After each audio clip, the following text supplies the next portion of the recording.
Hello friends, welcome back to my channel social science learners together.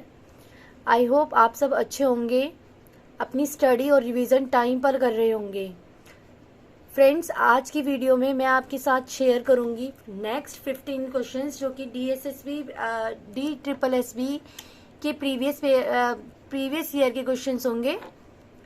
Video start करने से पहले आप सबसे एक रिक्वेस्ट है कि अगर आपने मेरे चैनल को अभी तक सब्सक्राइब नहीं किया है तो प्लीज़ सबसे पहले चैनल को सब्सक्राइब कीजिए, और वीडियो अच्छी लगे तो शेयर और लाइक करना बिल्कुल भी मत भूलिएगा। तो चलिए शुरू करते हैं हमारा आज का वीडियो। आज का हमारा जो फर्स्ट क्वेश्चन है, 1830 के मध्य में मशीन उत्पादन के केंद्र के रूप में कौन उभरा? इसका आंसर है बर्लिन। ठीक है, तो जो बर्लिन है जर्मनी का सबसे बड़ा औद्योगिक शहर और व्यापार तकनीकी विकास का प्रमुख केंद्र है।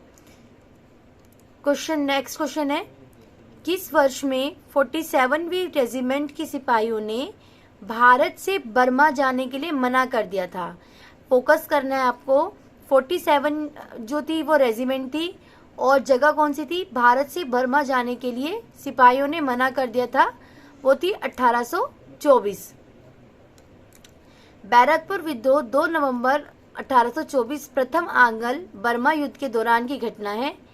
इस युद्ध को आमतौर पर 1857 के भारतीय विद्रोह की ड्रेस रिहर्सल के रूप में भी जाना जाता है।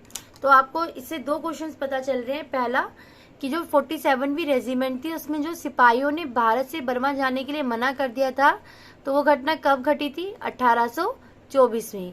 दूसरा कि जो 1857 यानी कि 1857 का जो ड्रेस रिहर्सल कौन से विद्रोह को माना जाता है? वो होगा आपका बैरकपुर विद्रोह, और ये कब हुआ था? 2 नवंबर 1824 को।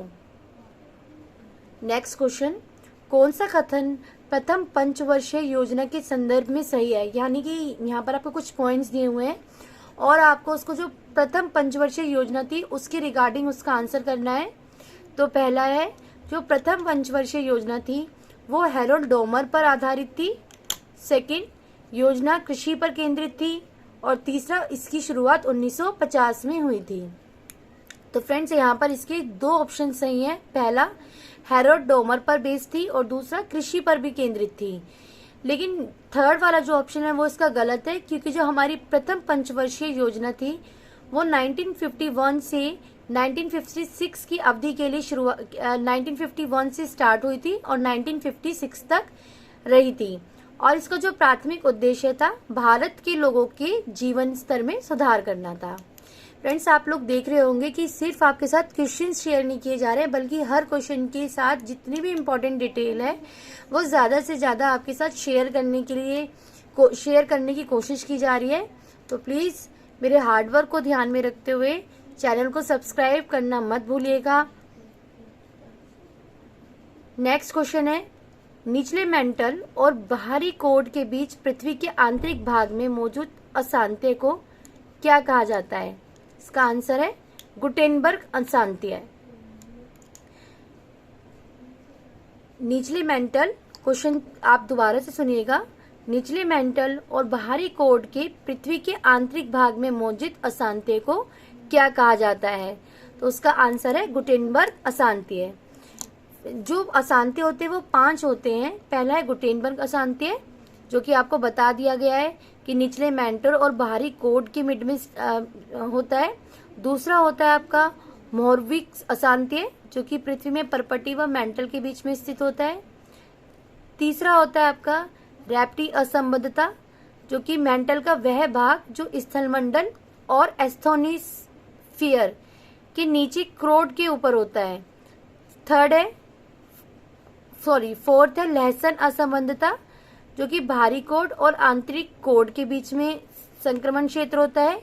और हमारा फिफ्थ है कोनोरोड, जो कि ऊपरी तथा निचले क्रस्ट के बीच में स्थित होता है। तो इस प्रकार से पृथ्वी के अंदर 5 असंबद्धता होती हैं: गुटेनबर्ग, मोरविक, रैप्टी, लहसान, कोनोरोड। नेक्स्ट क्वेश्चन है, पहली क्रांति है जो समाजवादी आदर्शों पर आधारित थी? तो इसका आंसर होगा रूसी क्रांति। रूसी क्रांति पहली क्रांति है जो कि समाजवादी आदर्शों पर बेस्ड थी। नेक्स्ट क्वेश्चन है कि कौन सा कारक सूर्य ताप के वितरण को प्रभावित करता है। फर्स्ट, सूर्य की किरणों का कोण, सेकंड, दिन की लंबाई और तीसरा, सन स्पॉट। तो यहाँ पर फ्रेंड्स आपके तीनों ऑप्शन सही हैं। सूर्य तप की जो सूर्य तप होता है उसके वितरण को तीनों चीजें इफेक्ट करती हैं। पहला, सूर्य की किरणों का कोण, दूसरा, दिन की लंबाई और तीसरा, सन स्पॉट। अब आपको सबसे पहले तो सूर्य तप क्या है ये पता होना चाहिए कि जो विकिरण को संदर्भित करता है उसको हम क्या कहते हैं, सूर्य तप। अगर हम सरल शब्दों में बोले तो पृथ्वी की सतह तक पहुंचने वाले सौर विकिरण को सूर्य तप के रूप में जाना जाता है। अब सौर विकिरण क्या है कि सौर ऊर्जा को सौर विकिरण के रूप में जाना जाता है, यानी कि सरल शब्दों में हम बोले तो जो सौर ऊर्जा है वही सौर विकिरण है। तो जो हमारा सूर्य तप होता है वो पहले पृथ्वी के वायुमंडल से टकराता है और फिर सतह पर टकराता है। नेक्स्ट क्वेश्चन है, किस विचारधारा में लोकतंत्र को एक क्षयकारी पाठ्यक्रम के रूप में वर्णित किया गया है। यहाँ पर आपको ध्यान रखना है, हम डेमोक्रेसी की बात कर रहे हैं और डेमोक्रेसी के भी किस स्पेसिफिक पॉइंट की बात कर रहे हैं, क्षयकारी पाठ्यक्रम की। तो उसका आंसर क्या होगा, फांसीवाद। और आपको पता है कि फांसीवाद के जनक कौन है, मुसोलिनी को फांसीवाद का जनक कहा जाता है। नेक्स्ट क्वेश्चन है, संयुक्त राष्ट्र संघ के किस अनुच्छेद